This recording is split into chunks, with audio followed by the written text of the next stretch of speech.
शाम के 4 बजे एक आदमी हाथों में फाइल और चेहरे पे थोड़ी सी राहत लिए गवर्नमेंट ऑफिस से अपना काम करा के बाहर आता है। गेट के बाहर आते ही उसकी नजर पड़ती है एक दीवार पर जिसपे लाल रंग का कोई नक्शा बना हुआ था। बिल्डिंग नई हो या पुरानी, हर दीवार का कोना जैसे किसी ने जानबूझ के रंग दिया हो। ये देखना कम था कि तभी रोड पर एक ट्रक आकर रुकता है। ड्राइवर खिड़की से मुंह बाहर निकालता है और बिना देखे बस थूक देता है, जो सीधा पीछे से आ रहे एक बाइकर के मुंह पे जाके गिरता है। सच तो ये है, हम सब ने ये सीन कहीं ना कहीं जरूर देखा है, चाहे फिर bus stand, railway station, lift का कोना, कोई स्टेयरकेस या सरकारी दफ्तर, हर जगह एक ही कहानी। लेकिन सोचिए, अगर कल सुबह एक डिसीजन आए और गुटखा पूरे देश में कंप्लीटली बैन हो जाए, क्या हमारे शहर साफ हो जाएंगे या फिर एक और नई प्रॉब्लम जन्म लेगी?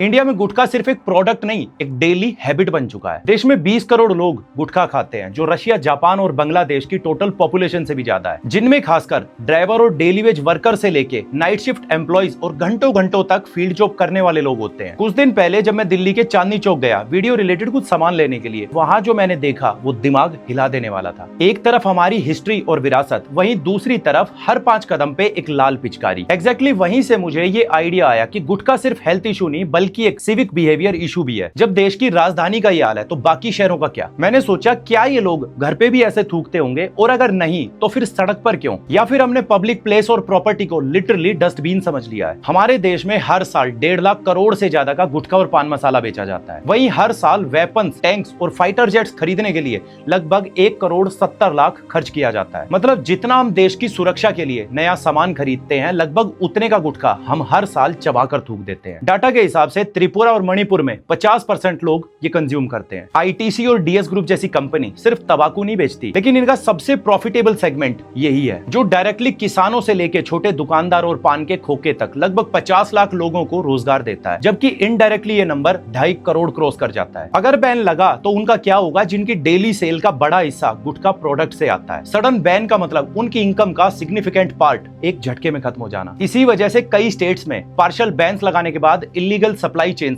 डेवलप हो गई थी, क्योंकि डिमांड सडनली गायब नहीं हो जाती। यानी बैन एक डिसीजन है, लेकिन डिमांड एक बिहेवियर है, और बिहेवियर कभी रातों रात चेंज नहीं होता। सरकार को हर साल इस इंडस्ट्री से लगभग 50,000 करोड़ रुपए का टैक्स रेवेन्यू मिलता है। मतलब 10 रुपए के गुटखे की मैन्युफैक्चरिंग में लगे 2 रुपए अगर हटा दे तो बचे हुए 8 रुपए के प्रॉफिट में जहां मैन्युफैक्चरर, डिस्ट्रीब्यूटर, रिटेलर को 2.5 रुपए बचते हैं, वहां सरकार अकेले 5.5 रुपए टैक्स के रूप में ले जाती है। यानी प्रॉफिट में 70% की हिस्सेदारी, जिसे सिन गुड्स या पाप की कमाई वाली कैटेगरी में रखा गया है। मतलब एक तरफ जो सरकार तंबाकू कंट्रोल के पोस्टर्स लगाती है, बड़े बड़े एड्स बनाती है, वहीं दूसरी तरफ उसी इंडस्ट्री से अपनी तिजोरी भरती है। क्या ये सरकार की मजबूरी है या लालच? और अगर ये बैन कर भी दिया तो सवाल ये है, फिर वो पैसा आएगा कहां से? क्या आप पेट्रोल के लिए 200 रुपए देने को तैयार हो? मेडिकल स्टडीज बार बार ये दिखा चुकी है कि स्मोकलेस तंबाकू ओरल कैंसर का मेजर कॉज है। गुटखे में निकोटीन के साथ मल्टीपल कार्सिनोजेनिक केमिकल्स और कांच का चूरा मिला होता है। जब आप इसे चबाते हैं तो आपके गाल के अंदर माइक्रोस्कोपिक कट्स लगाता है, फिर इन कट्स के जरिए निकोटीन सीधा आपके ब्लड में जाता है और आपको वो किक मिलती है जिसकी एडिक्शन होती है आपको। तो बेसिकली आप अपने मुंह को जख्मी कर रहे हैं उस सस्ते नशे के लिए। WHO की रिपोर्ट के हिसाब से इंडिया में हर साल 13.5 लाख लोग सिर्फ तंबाकू रिलेटेड डिजीज से मरते हैं। इसका मतलब समझो, इंडिया में हर 23 सेकंड में एक इंडियन गुटखा या सिगरेट की वजह से मरता है, और 80% केसेस डायरेक्टली गुटखा कंजम्पशन से जुड़े हैं। इसका मतलब ये नहीं कि गुटखा खाने वाला हर आदमी कैंसर पेशेंट बनेगा, लेकिन रिस्क ड्रामेटिकली बढ़ जाता है। और इतना ही नहीं, ICMR के 2025 के डाटा के हिसाब से इंडिया को हर साल 1 करोड़ 77 लाख का इकोनॉमिक लॉस होता है, जैसे हेल्थ केयर पे लगने वाली कॉस्ट, प्रोडक्टिविटी लॉस और प्री मैच्योर डेथ। तो एक तरफ 50,000 करोड़